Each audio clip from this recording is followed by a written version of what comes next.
releases, no fields, no planes, no artillery bases, and nobody gives a damn. Bataan Peninsula, Philippine Islands, 1942. Scene of a savage 3-month battle, one of the largest surrenders of American troops in history, and the Bataan Death March. Like other GIs, Cecil Vandiver marched for days without food or water. His body ached.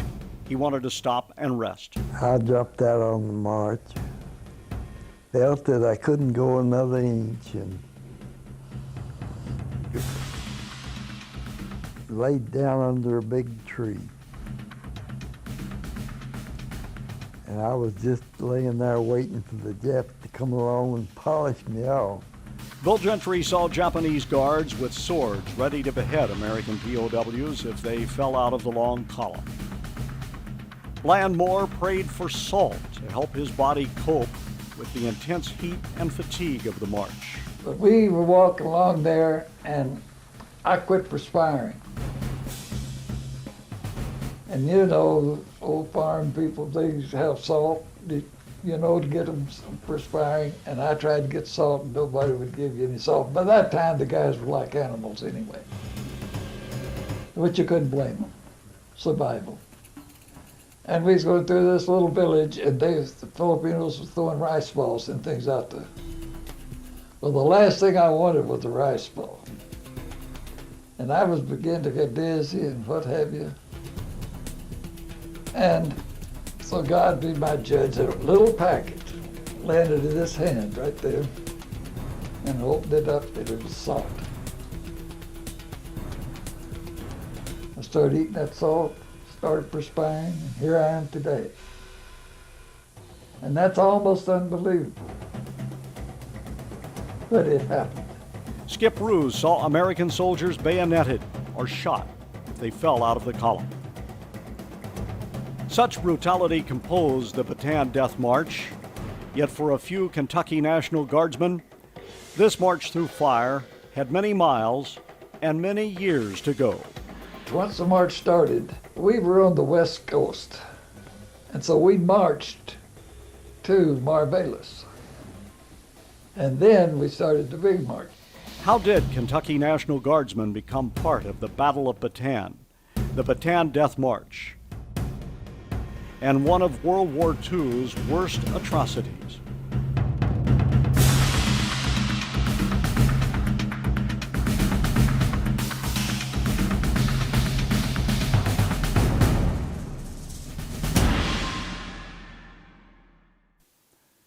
Ironically, this journey to hell and back began a half a world away, far from the peace and tranquility of small-town Harrodsburg, Kentucky. On the other side of the globe, Japan, a country known for centuries of graceful culture and ancient customs, went on a rampage of war and atrocities unheard of in modern times. Japan's move to conquer northern China and eventual attack on the U.S. gunboat Panay led to an oil embargo by the United States. Japan next planned and executed an attack on the United States at Pearl Harbor on December 7, 1941, leaving behind a trail of death and destruction, including the lives of over 2,000 servicemen that would forever be remembered as a day that would live in infamy. Yesterday, December 7th, 1941, a date which will live in infamy. With the American fleet mostly destroyed and no viable opposition in the area, Japan methodically started its unheralded conquest of the Pacific, taking over 300,000 prisoners in the process. The Philippines were attacked, leading to the capture of an estimated 80,000 American and Filipino troops surrendering at Bataan. The march of over 50,000 wounded, sick, and starving soldiers was to be known forever as the Bataan Death March. In 1941, as the United States was preparing for war, a National Guard unit from central Kentucky, the Harrodsburg Tankers, was federalized was sent to be a part of General Douglas MacArthur's army in the Philippine Islands. Prior to this time, the Depression-blighted 1930s challenged these Mercer County youths as they looked to the 38th Tank Company for adventure and a little extra money. I grew up in Harrodsburg, and that's where I entered the National Guards. I wanted to join the regular army, but my dad, he refused to sign the papers. You had to be 21 years old then. I'd been in the National Guards once before in Harrodsburg. And well, I got out. I don't know how come I didn't get out. Too much trouble, I think. And so I got back in June of 1940. The commanding officer for the Harrodsburg National Guard was a cousin of my wife, Bacon Moore. And he told me, he said, "Phil, why don't you join the Guard?" And that once a month drill, what you get from there will help you. Well, to be quite honest about it, what I got from there paid our house rent. They trained on M2 Mae West tanks, learning how to function in the small confines of the tanks and how to maneuver over the rolling Kentucky hills. Back in those days, communications weren't as modern as they are today. So the tank commander sat on a sling that went across the turret, and his feet dangled down right at the driver. So our signals were, if you wanted the driver to turn right, you kicked him to the right of the neck and to the left, and then if you wanted him to speed up, you kicked him in intervals, and if you wanted him to stop, you hit him in the back. They trained in upstairs rooms on Harrodsburg's main street, despite adequate lighting, or down on the streets below. Reflecting small-town Kentucky, the 38th included many relatives. Several sets of brothers included young men like Morgan and Edward French, Skip and Arch Rue, and Willard and Claude Yeast. They all knew each other and their backgrounds. There was a strong sense of family and a loyalty between them. There wasn't anyone that I couldn't get along with in the unit.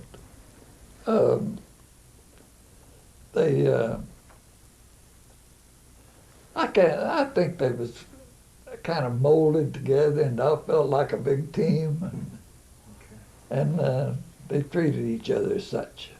However, little did they know how much they would rely on these ties of blood and character in the many trials they would face in the very near future. Active duty to the 38th meant annual training at Fort Knox, parades, ceremonies, and security duty at the Kentucky Derby. The Great Flood of 1937 forced the company to guard prisoners at Frankfort State Penitentiary and move the inmates to dry ground above the city. There, I know I was in Frankfort quite a while when we brought the prisoners out from down in the old prison and went up on the hill, and the 10th Infantry came down from Fort Thomas and built a tent, the bottom part frame for perimeter tents, and set up barbed wire entanglements around. Ironically, no one knew they would soon become prisoners themselves. But for the moment, the gloom of a flooded city was broken by the high spirits of the young troops. In 1939, a coal strike in Harlan County brought the 38th into harm's way. Viewing an angry mob through machine gun sights unsettled one of the high school-age tankers from Harrodsburg. He wondered if he would actually have to shoot some of the mob participants. They came that close. Our outfit was backed 100% by the people of Mercer County and Harrodsburg. Because anytime there was an emergency like the coal field strikes, we were there, trying to keep down all the problems we possibly could. In the big flood at Frankfort, we were there to help people that was in distress, saving lives. And so we were a good National Guard unit and was used a lot in emergencies, things like that. But America's national security soon overshadowed Kentucky's problem. In 1940, the tank company was enlarged by 62 draftees and redesignated Company D, 192nd Tank Battalion. Company D was then federalized for 1 year of active duty in the United States Army. The company expected to return to civilian life in a few months. We were inducted into federal service and went to Fort Knox attached to the 1st Armored Division. And we were out on a new area there at Knox. I think they called it Roosevelt Ridge. Right. Way out Wilson Road in Fort Knox. The education of the young tankers now began a new phase. At first, these country boys felt intimidated by new surroundings, but 30-mile marches and large-scale maneuvers bred confidence into them. They now knew they could get the job done. We enjoyed being down there. We could come home every weekend just about if we could find somebody to work KP. And we really enjoyed Fort Knox. Company D went on to Army-wide maneuvers in Louisiana, which also helped to prove and showcase their abilities. Their unity, cooperation, and spirit stood out during these war games, during which they captured enemy headquarters and ended the maneuvers. This success would become very valuable under the real combat conditions they would soon face. Among the observers and judges at the maneuvers was the Army's foremost tank expert, Major General George S. Patton. After his observation of Company D's performance, Patton remarked, "The only way to get a tank company to function is to have them all be country boys from the same hometown." This remark was soon to become legendary among the Harrodsburg men.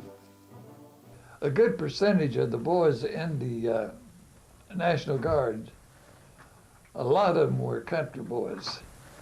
And a lot of them were good mechanics. They built up a lot of tanks. These tanks went to Louisiana Maneuvers. Major General Patton and other evaluators rated the 192nd ready for action and had the report read to the men, stating that the 192nd was one of the finest units that the Army had ever produced.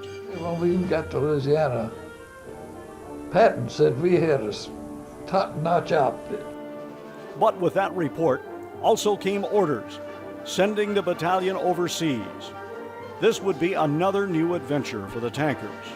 There were reports that some slept well that night, with others wondering what lay ahead in this faraway land.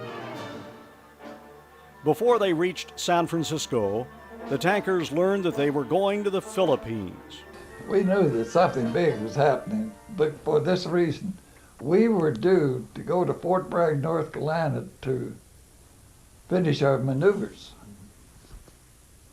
And then they stopped it just like that, gave all of us a chance to go home for a few days that could go home. And then we got back, and then they sent us to Frisco. After arriving in San Francisco and eventually Angel Island, the Army's embarkation point for Philippine assignments, the battalion received new tanks and equipment. Another reality check that something big was about to happen. Still, none of the young tankers had any idea that another world war was closing in on them. As they were leaving San Francisco Bay for the Philippines, their ship cruised past Alcatraz Island, site of the infamous prison, Alcatraz. A sailor on board spoke words of warning. "I'd rather be here than where you all are going." Not knowing their future, the tankers laughed. Leaving maneuvers and going to the West Coast, not in my wildest imagination were we going to be fighting the Japanese. Well, Not until we passed that island beyond Hawaii. Yeah. We had to pass it in complete blackout. Yeah. And I smelled a mouse there. That there's something up. The strategic Philippines, then a U.S. territory, was receiving shipments of American arms and men for General Douglas MacArthur's large army north of Manila. The tankers fell in, adjusted to the tropical environment, and readied their new M3 Stuart tanks for the war everyone was starting to anticipate more and more. Company D took command of guarding Clark Field. Early on December 8, 1941, Philippine time, news of the attack on Pearl Harbor reached the tankers at Clark Field. Well, we heard about it by radio about the time it was going on, I guess. Yeah. And Of course, we were across the date line. yeah, that's right, international date line. At midday, Company D paused for lunch. Looking up, someone yelled, "Look at Uncle Sam's Navy planes." Then falling bombs proved this to be wrong. It happened at lunchtime. I was on KP, of course. I was in the mess hall and we were serving the chow line. And we heard this roaring. And we looked up in the sky and the prettiest formation you ever seen was coming right over Clark Field. And we got out and was watching those planes. And the first thing we seen, it looked like sticks of stove wood falling out of the planes. And until they hit the ground, we didn't know where it was. But we thought it was our own plane. Thing that I'll always remember more than anything else was everything was so peaceful, and then all we saw was smoke and dust instead of a peaceful sky. And then you saw trucks hauling guys with legs running off. I mean, this is something that happened just like that. And that sudden change, then you start really being a man. At Clark Field headquarters, the 192nd men watched the runway explode. One of the men shouted, "It looks like war is coming. Coming hell, it's here." And we was coming out of the NCO club that day, and I will forget that. Sergeant Swift, he got his binoculars out and he looked up, and so when he pulled his binoculars out, all of us did. We counted the planes, 54 of them. And he said, "Well, it looks like we're getting reinforcements." About that time, we heard them bombs coming. And then we knew it was authentic. And we started scattered in every direction. I know we were still eating in the PX when the bombing and strafing started, and we didn't know what the hell was happening. Everybody running every way, and Philippine lavanderos and servants and going everywhere. The surprise attack overpowered most of the anti-aircraft fire and fighter aircraft trying to get off the ground. All Clark Field's bombers were destroyed. The Japanese destroyed 89 airplanes and killed 236 soldiers in the attack. But the 192nd's machine guns on half tracks at the end of the runway downed 2 enemy fighters. So I jumped on that half track, and the 50, it had plenty of ammo for that. And 130, it had 2 30s on it, but I only had ammo for 1. And I think I was firing both of them things at the same time. And the little dive bombers, they made a figure 8 over Clark Field. And all you'd have to do is keep your gun right in one position. Of all the ground forces in the Philippines, only the 192nd's tankers extracted a price from the Japanese on that first day of blood. Robert Brooks, a draftee from Sadieville, Kentucky, was Company D's only soldier killed at Clark Field. An African American mistakenly drafted into the 1940s all-white Army, he became the war's first armored force casualty. For the rest of Company D, the war and their own lives now entered a new and perilous chapter. The road to Bataan was a hard one, but due to the impending Japanese invasion, MacArthur's army planned a defensive strategy to hold Bataan as long as possible. Right after the bombing, then they set us up north to meet the Japs. And the Japs had already landed at Lingayen Bay, and that bay was full of Jap boats and what have you. And from that day till it was over, all we did was fight a delayed action deal. Well, we went north. Yeah, after about a week, we put our vehicles out in the field, and our gasoline the same way, and drum after drum after drum. You know, we didn't stack it or nothing like that effect. There wasn't too much area over there that was adaptable for tanks. That's right. Because you could bury them mighty easy. And of course, normally you only had that one highway north-south from Manila to Baguio. And you get off of that and you bury a tank. The tanks formed a rear guard, which protected the Army and thousands of fleeing civilians. All of the tankers' physical and mental resources were called upon. They went day and night without sleep or rest. In those conditions, they were operating at only about 20%. On Bataan, you got bombed. We went through bombings at least once a week, minimum once a week. And then every night we'd voice of freedom over the radio coming from Corregidor with MacArthur. Truck drivers delivered gas and ammunition despite the confusion of being behind Japanese lines. We took ammunition and gasoline supplies up to the people that had backed out. Soon, confusion brought disaster to Company D. Before they could cross a tributary of the Agno River, engineers mistakenly destroyed the bridge. Company D was cut off and beyond rescue. No fording place was available. Tankers were forced to abandon their vehicles. Tanks, half-tracks, and motorcycles were lost, but the men saved each other. Only about half the men could swim, and some of them were wounded. Bamboo poles were used to get the men across the water. It was at Agnew River, on this side of it, rather.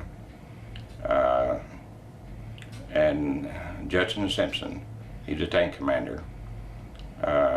Roy Goodpasser was his driver. He started to crawl out, and he asked him, said, "Where in the hell are you going?" And he said, "I'm going to destroy the tank." And he pulled out his Army 45 and stuck it up against his head and said, "You drive this damn tank across that river." And it's almost as wide as the Ohio, but you could weight it into place.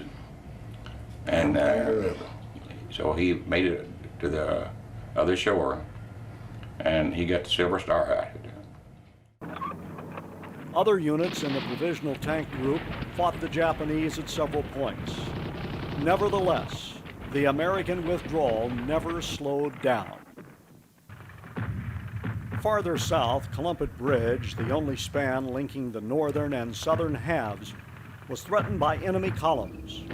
Enemy columns also approached Ballawag, a village north of the bridge. The engineers, you all lost some tanks. The engineers blew that bridge out at Columpet before they got across. That's right. And they had to abandon the tanks. The thing I've often wondered is this. I couldn't figure out why they would have tanks in the Philippines.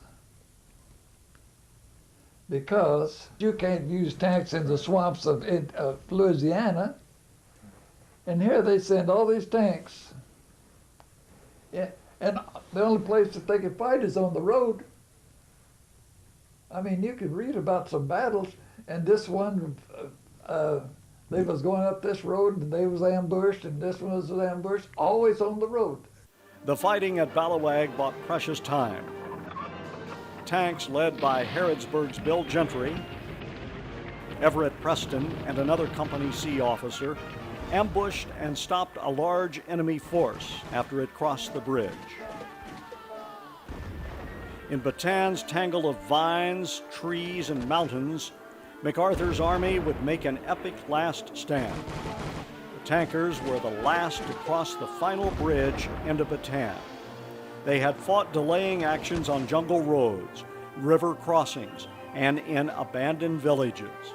And despite the loss of 36 tanks, they had enabled MacArthur's army to reunite.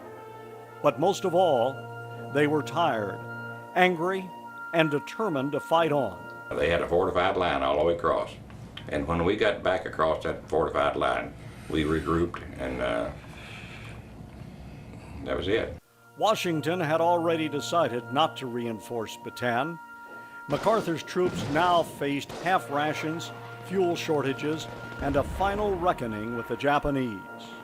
Like all MacArthur's men, the tankers entered a new and doomed fraternity, the Battling Bastards of Bataan. It was a title coined in bitterness, but worn with pride. We had pretty much fought the Japanese to a standstill. Yeah, we had. Until the Osaka Division, after Singapore fell, and the Osaka Division came in there on us. After a month of advances in northern Bataan, tropical diseases and MacArthur's guns stalled the Japanese attack. Then 1,300 Japanese troops landed on the points, a narrow finger of land on Bataan's west coast. This time, the tankers did not break contact and withdraw. The Battle of the Points would be a fight to the death. Tanks and the elite Filipino scouts fought well together, and no Japanese on the points survived. Well, see, the Japs landed around behind our lines on Bataan. They tried to drive a spearhead up through our forces and to split our forces. And well, their idea was to annihilate us. But instead, as to where our good commander come in, he put a horseshoe around them, General Weaver, and day by day would push and push. And finally we annihilated all but 5 of them. And you get out of that tank and you smell flesh. The worst odor in the world. About the same time, 1,000 Japanese penetrated MacArthur's lines in central Bataan. In the Battle of the Pockets, tanks contributed to the elimination of the enemy. Again, few Japanese survived the fighting. I don't know how many was killed, scouts, but I know that they would take, I'm just using this for an example now, a dozen men in charge of a tank.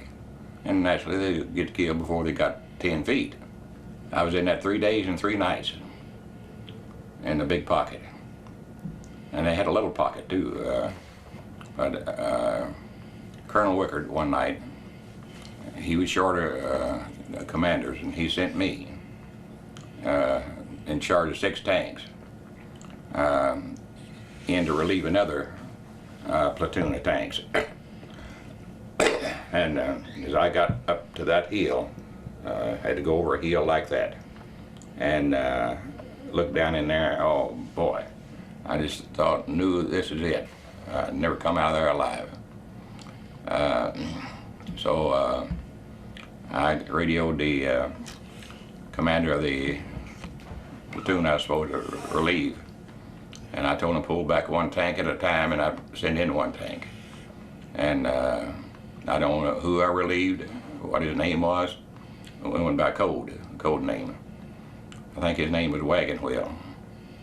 And when he got his 6 tanks out, mine was in there, ready to go. And after you get into something like that, small machine gun fire, after it peppers a tank a couple of minutes, you kind of screw your head on right, And you realize the fact that if you're going to come out of here alive, you've got to screw your head on right. And so I screwed mine on right, evidently. And I was in there 3 days and 3 nights. During a March lull, General MacArthur and others judged too valuable to lose escaped to Australia to eventually begin the Allied offensive. The army MacArthur left behind was running out of food, medicine, gasoline, proper weapons, and most of all, time. But they fought on, despite epidemic malaria, dysentery, and a diet of horse meat, iguana, and water buffalo. I never will forget the first day I saw a truck coming in there with, it looked like a hind quarter of a beef, but it was a hind quarter of a horse. We ate the 26 cavalry horses that were left. We dug holes, and if you, I don't know whether Grover ever did this or not, but if you could kill a wild chicken, throw it in that pit, and an iguana crawl in there and catch it and eat its tail. I was real fortunate. I never did have malaria. I had dengue fever. Dengue fever is where you run a temperature about 104 or 5, and then it'll go away, and then it's gone until it might hit you again some other time. But malaria was different. We had a lot of guys died from malaria, and we had a lot of guys die of dysentery. An anonymous soldier caught the Army's mix of bitterness and pride with a verse familiar to all involved. We're the Battling Bastards of Bataan. No mama, no papa, no Uncle Sam. No aunts, no uncles, no cousins, no nieces. No pills, no planes, no artillery pieces. And nobody gives a damn. In April, a new enemy offensive broke U.S. lines. And on the 9th, Japanese troops defeated the U.S. Filipino Army. The United States only figured we'd last 6 weeks. We last 4 months, which saved Australia. Major General Edward P. King, Jr., commander of U.S. troops on Bataan, met with Japanese officers to surrender American troops. The surrender was supposed to take place at 7 o'clock that morning, April the 9th, 1942. At 7 o'clock, we had destroyed everything. And when the Japs came in and got us, we had our 45s on our hip with 1 bullet in it. And we had that to use on ourselves in case they had done just like Jack said. They didn't know whether they were going to shoot us or what. We were going to beat them to the punch. We couldn't understand them. They couldn't understand us. If they told you to form up here, you didn't know what the hell they were talking about. And you were just as likely to get bayoneted or knocked in the head with the butt of a rifle. Or, right. It was a state of utter confusion. And we didn't know what was going to be done, whether we were all going to be lined up and shot, or I don't think we envisioned being herded up the road like a bunch of cattle. We didn't know what the hell was going to happen. The fate of thousands of American soldiers now lay in Japanese hands. The Harrodsburg men were about to enter the strange and gruesome world of the POW. The morning we surrendered, we had our services, prayer, communion, and what have you. And Major Nelson told us, says, "Gentlemen, fellows, says, we've been fighting as a unit. Now it's every man to himself." Within days, the Japanese began moving all prisoners out of Bataan. Japan's army in China had treated prisoners brutally. Would history repeat itself? On the barge, though, if somebody dropped out, quit, they would kill them. If they came up on you, well, they either killed them, shot them, bayoneted them, or what have you. So I've got their heads cut off. I learned real quick to get on the inside line roll, because the outside roll, Japanese troops coming into Bataan on the road, soldiers in the trucks would knock you in the head with a rifle butt. in that outside rank. The route from Bataan stretched up to 60 miles, depending on where a prisoner was captured and picked up. We were on the west coast, and so we marched to Marvelis. And then we started the big march. So we walked a few more miles than a lot of the guys, but a lot of the guys, like to say, got captured up above, and so they started their march from there. The POWs were more numerous and much sicker than the Japanese expected. Malaria, dysentery, and wounds plagued many. Nobody was fit for a tropical march. I dropped out on the march, felt that I couldn't go another inch, and laid down under a big tree. And I was just laying there waiting for the Japs to come along and polish me off. But instead of the Japs coming along, Bland Moore came along. And Bland came over and got me and put me back in the march and helped me, him and a boy by the name of Pratt. He was in our outfit too. They were together on the march, and I was ahead of them. They came by and picked me up, and between them, I made it till that night, till we stopped for a brief rest. They saved my life.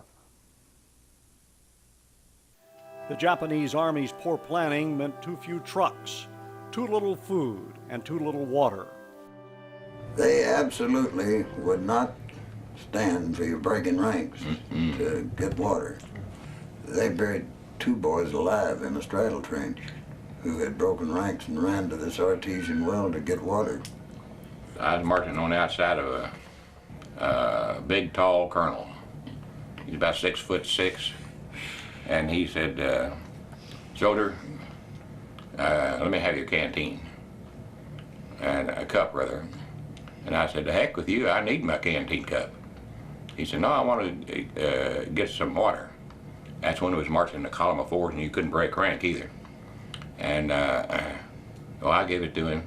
He went over there, and all he had to do is do like that, and got 2 canteen cups. It's a 2-inch pipe. It's running full of 4s. And he got 2 canteen cups, but a Jap seen him. And he walked over there, and he stabbed him in the cheek of the butt. Oh, man. And I bandaged that while he was walking. But we got a canteen cup of water. Worse, no command authority restrained the guards' misuse of their rifles, bayonets, and swords against defenseless prisoners. All along the way, you would come up on bloated bodies. Some of the heads chopped off, some of them bayoneted. And the Japanese right in front of me bayoneted a baby out of a Filipino woman's arms. Yeah. Food and water were scarce, but danger was all around. One place, the water was running along the side of the road where we were marching. And above where the water was, where we were, there was dead bodies in the water that had been there for days and days and days. And we fought to get to that ditch to get enough water to wet our mouth. The Harrodsburg men sometimes saw each other. Knowing that your buddy was still alive helped tremendously.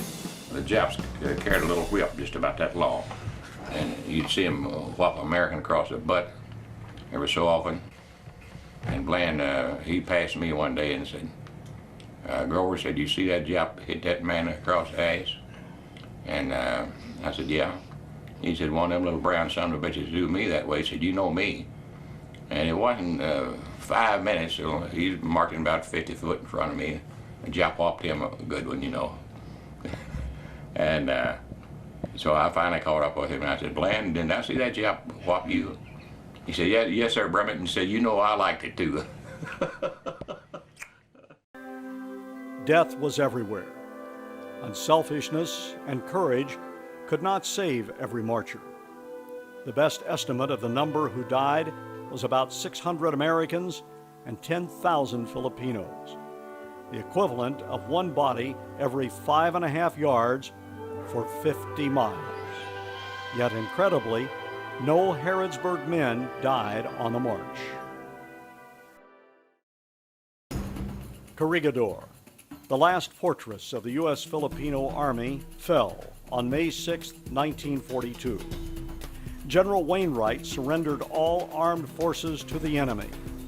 The few Harrodsburg tankers who had escaped Bataan to fight on Corregidor now became POWs. Prison camp awaited. So did challenges more deadly than anything the Harrodsburg men had yet encountered. And they would crowd as many as they could in a boxcar. And I'll tell you, I've seen this, and I know it to be the facts. When they unloaded us, maybe the guy standing next to you, or in front of you, or in back of you, would be dead, but he didn't have room enough to fall. And when we unloaded us at Camp O'Donnell, there'd be about 8 in each boxcar that couldn't make it, or dead. I know that I heard them flopping. I turned around and looked, and sure enough, it was the facts. Soon, however, the Death March survivors would face another deadly trial, Camp O'Donnell. The Japanese Army estimated this former Filipino training camp could hold 30,000 POWs. Nearly twice that number entered the camp. In the first 3 months at O'Donnell, 1,500 Americans, about 17 per day, died from disease, overcrowding, and the cruelty of the guards. They called it the hospital, where they took the worst cases, the ones that were sick and had dysentery and everything. We would go over of a morning and go out and dig a hole big enough to accommodate the ones that died that night. And I was on the burial detail, and I went over, and when we would walk up to the hole, we would just we'd have the bodies, and we would just roll them over into the grave.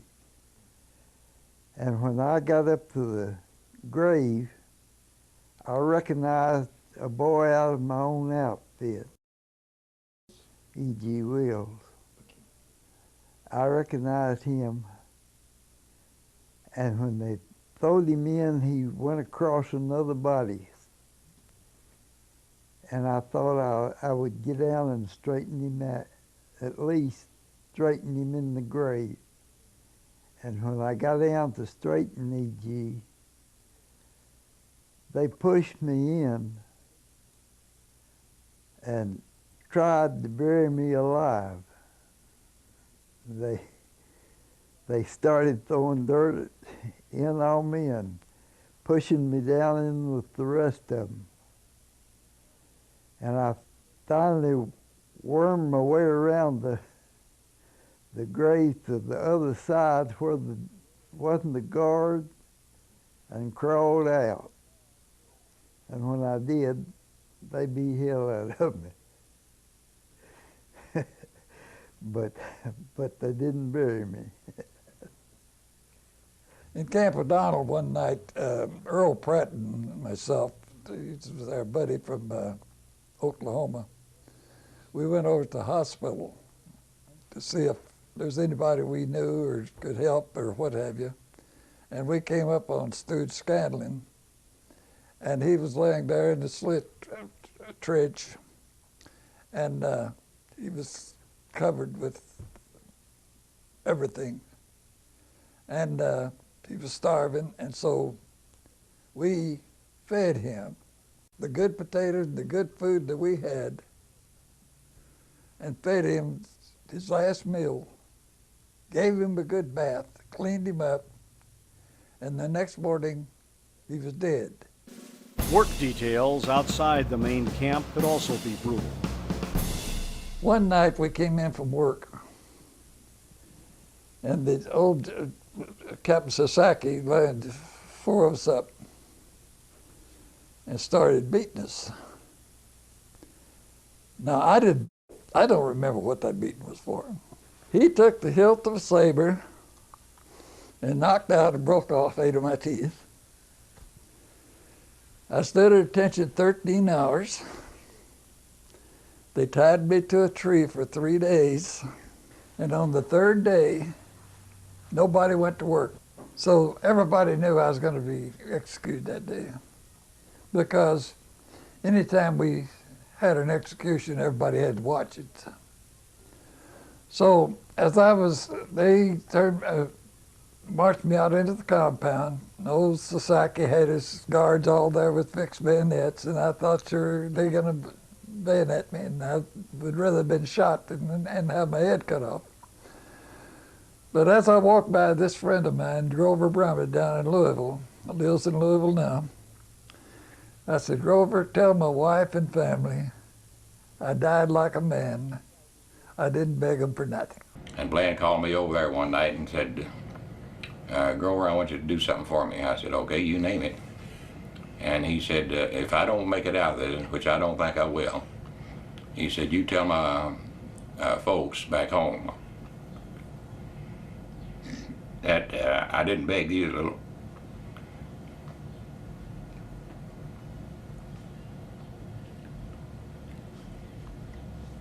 son of a bitches for a damn thing. If you'd have met Bland Moore before that prison came, he was a don't give a damn rough nut, I'll tell you. And he told me to tell his family that he died like a man. Well, they get out there, he gets out there, and then old Sasaki snatched me at the attention. And he started bellowing at me. And I looked at him like I'm looking at you. In other words, go ahead and kill me, you SOB. You ain't breaking me. That's one thing, every beating I ever got. To my knowledge, they never got that first moan out of me. And all of a sudden, he said, Shagoto, which is go to work. And everybody got on their trucks and went to work, and I was that first guy on the truck. 3 Harrodsburg men died at O'Donnell. Like most prisoners, Harrodsburg men were soon moved to a bigger camp at Cabanatuan. Epidemics at Cabanatuan were common. A wave of malaria, dysentery, and desperation took 1,700 more lives before autumn. Prisoners that carried out the dead one day would be carried out and buried the next day. I don't remember burying a Harrodsburg man, but I was on a burial detail. And I can remember we would, I was considered one of the heavier men, and I weighed about 110 pounds, I guess. And we'd dig a hole down about that deep, and you'd shovel handle deep. And yeah, and it'd strike water. And you'd look back over your shoulder and see the stretchers lined up. You couldn't see the end of them. Buck Devine, he had scurvy, and he got to where he just couldn't go. You know, the Japanese didn't recognize any internal problem a person had. It had to be something they could see. Yeah. Well, Buck had scurvy so bad his lips were a solid sore. And I'd come back from work in the afternoons and have to take water and bathe Buck's mouth to get his lips open, to try to get him to eat something. And he just quit. He wouldn't eat anything at all. And about 3 or 4 days of that, and he died. At the very worst, he died. But J.B. Scanlon, Lord, I bet he didn't weigh 80 pounds when he died. Yet being in the same camp allowed some of the Harrodsburg men to contact each other. Cabanatuan held at least 15 Company D soldiers. These few had the support of hometown relationships and shared memories. Contact between these Kentuckians and their comrades at other prisons boosted their spirits and helped them to survive. Of a night after work was over, we would go in our barracks, and until time to go to bed, we would go over from one, little bunches would get together and talk about home and what we were going to do when we got home and how we were going to make a living when we got home. Life at Cabanatuan reached a delicate balance in 1943. Labor in the fields was grim, but not usually fatal. But survival was still hard. Disease, starvation, and torture put 10 Harrodsburg men in Cabanatuan graves. Ironically, the approach of U.S. forces in 1944 meant trouble for the POWs. Most POWs were moved to more secure prisons in Formosa, Manchuria, and Japan. These journeys started in 1944 on month-long voyages aboard the appropriately named Hell ships. 5,000 POWs died from overcrowding and disease. Conditions inside the ships almost defy description. We were on the ship 29 days. We didn't get bombed, torpedoed or anything. But they had 1,100 of us in the whole of the ship. That was undoubtedly the stinkingest, rottenest hellhole that anybody could ever lived under. Because when they first got us in there, we was jammed so packed you couldn't lie down. We had no room to lay down. We sat down up against each other just as tight as we could. You had guys that was urinating on you, crapping on you. It wasn't their fault.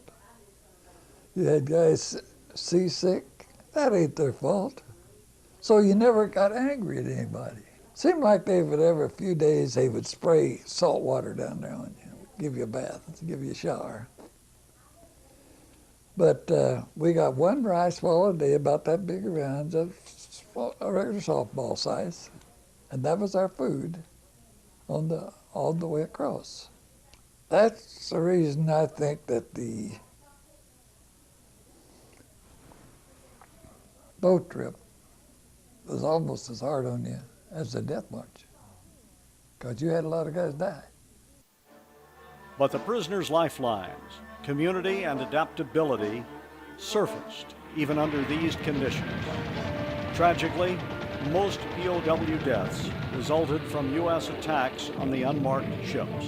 We stayed out in Manila Bay for 5 days before we set sail. Sailed for 5 days, and American subs run the ship back in, and it was only one ship, and they thought, well, we better get a convoy together.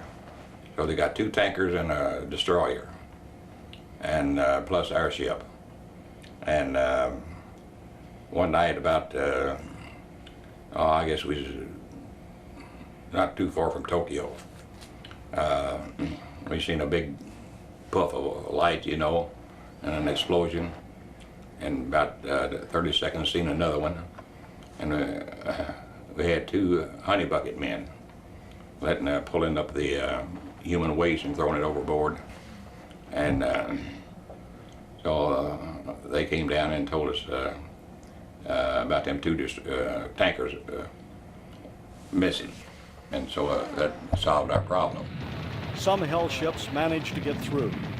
Others succumbed to U.S. bombs and torpedoes. 10 Harrodsburg men went down with them.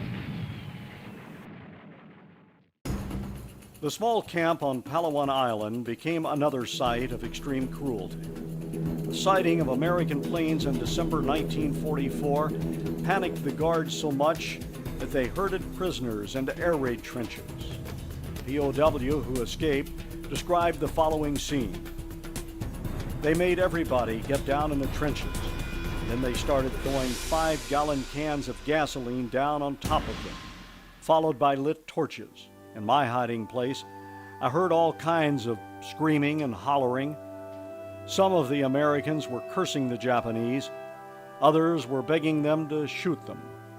That's the kind of sounds I heard. This went on all afternoon. It was a slow ordeal. 2 Harrodsburg men died in the massacre. A better fate met the 500 POWs left in Camp Cabanatuan. A daring January 1945 raid by U.S. Rangers and Filipino guerrillas freed all of the camp's prisoners. This came to be known later in history as the Great Raid. Some of the Philippine guerrillas had come in there and were dog robbing in that camp for the Japanese. They went out and drew plans of the camp for the 6th Army Rangers and told them where everybody was, sleeping quarters, everything. And the Rangers had that camp plan. They had sleeping quarters, and they at 7:30 they just kicked those doors open with automatic weapons and grenades. They wiped them out, wiped the guards out. And the Philippine guerrillas, there was an encampment down the road from us, and the Philippine guerrillas had set up the line on both sides of the road. When these down the road heard the racket up at the prison camp, they started 4 abreast up that road. And the Filipino scouts slithered them. The 6th Army Rangers told us to head for the gate, for the main gate. Near 100 of us went out on foot.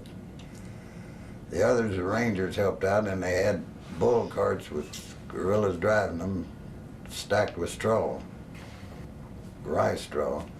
And they loaded those fellows that couldn't walk in there and just covered them up and took off cross country. It was like an everyday event.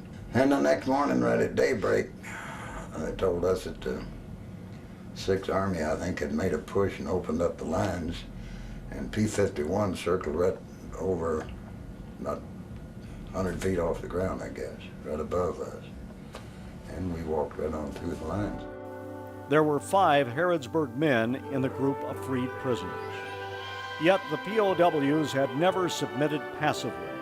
Defiant Harrodsburg men broke rules, sabotaged work details, staged sit-down strikes, and disrupted Japanese food supplies. There was 1,000 of us went to Manchuria. They had us turning down rifle barrels, is what we were doing. We were making, turning the rifles in rifle barrels. And just a fraction over or under, they had to throw the barrel back in the fire and melt it over again and redo the whole thing. We would run them just a shade, just enough that they'd have to throw them back in. They was about 15 or 20 on a detail one day, and we was moving a great big metal lathe, you know. And of course, I didn't know how to engineer a move like that. So, and right next door to it was a raw sugar refinery. They'd taken raw sugar and refining it into the right type of sugar, I guess. And I got some of that raw sugar, and there's 11 airplane engines sitting in there.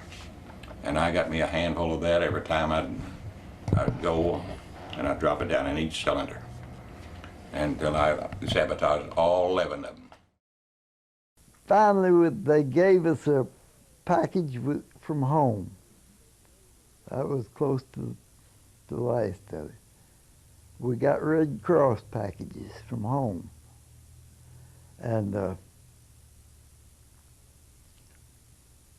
my package had a box of X-Lax in it. I proceeded, the Japs, they would want us to give them all the chocolate candy we had. So I gave my guard, when we were on detail digging potatoes, and I gave my guard that morning my box of X-Lax. We got out on our detail and was working along, and everything was going fine. And the pain hit the pain hit the guard.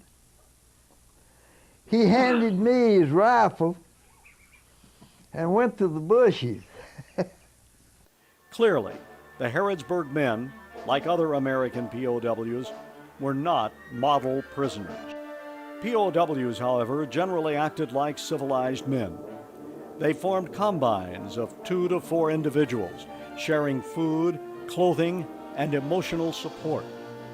They learned a lot about human nature, how to share what little you had with your buddies, or how to do all you can for your buddy. Pratt and I was the same way. We'd give you our food. Somebody that wasn't even close to us, we'd give you the food to help them if we thought this was going to keep them from dying. During the long months in Japan, where most Harrodsburg prisoners now labored, food shortages, diseases, and the danger of digging coal in 100-year-old mines took POW lives.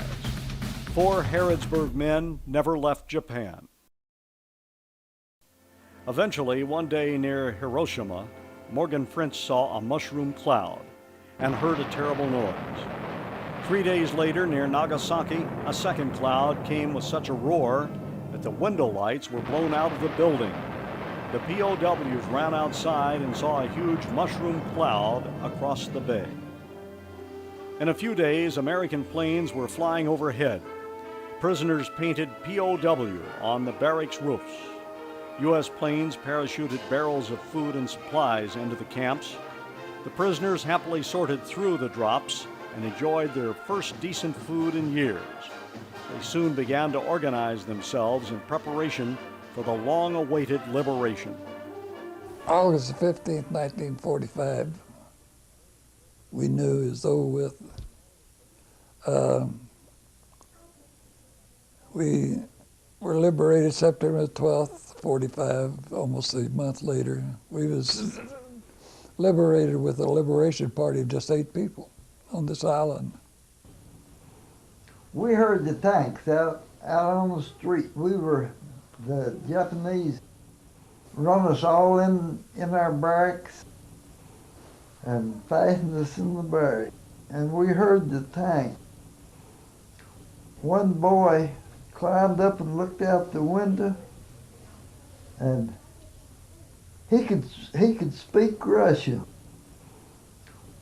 And he got the attention of one of the soldiers that was out on the street and told him the situation.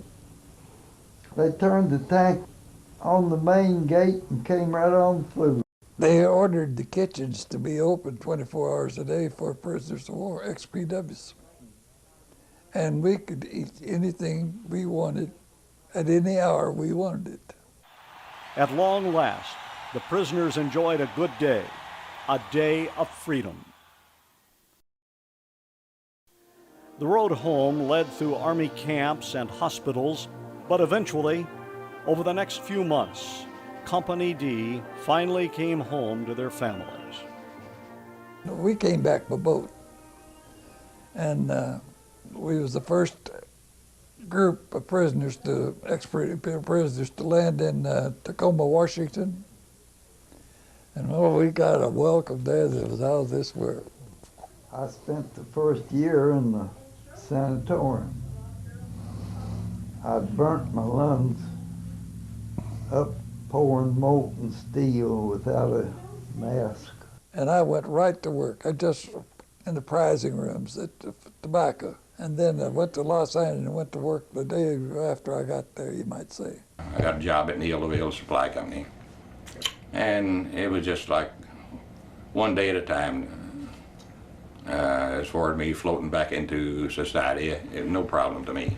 I was out 8 days and went to work here in Louisville. Shorts Tire Service, selling tires. And I left there and went on road work where my dad was general superintendent and worked there a year. And then went to work for Harvester. Of the 66 who left Harrodsburg in 1941, only 37 would return. Nearly 50% had died. All survivors bore physical scars, emotional burdens, and harsh memories. But they were home. Fort Harrod is a well-known landmark in Harrodsburg, Kentucky, where legendary Kentuckians like Daniel Boone, James Harrod, and George Rogers Clark once stood. Company D stood here also. Recognition of Company D's sacrifice began soon after the bombing of Clark Field, the surprise attack which began the Harrodsburg Tankers War. The main parade ground at Fort Knox, Kentucky was quickly named Brooks Field in honor of Robert Brooks, the company's first casualty. In 1961, a monument to Company D was erected in Harrodsburg. Many of the survivors came to the dedication and shared memories. In 1984, the U.S. Army awarded Bronze Star medals to Company D members in long overdue recognition of their bravery. Company D's men were also awarded the American POW Medal. Like their forefathers, the Harrodsburg Tankers fought hard, relying on sheer willpower to give their all, enduring more than can ever be imagined from an enemy that paid little attention to their rights as soldiers, prisoners of war, and most of all to live and die with dignity and honor. Fate denied these men a conventional role in their nation's eventual triumph. Yet these young Kentuckians found courage at a time and place that they never expected. They were brave. We have a name for such men. We call them heroes.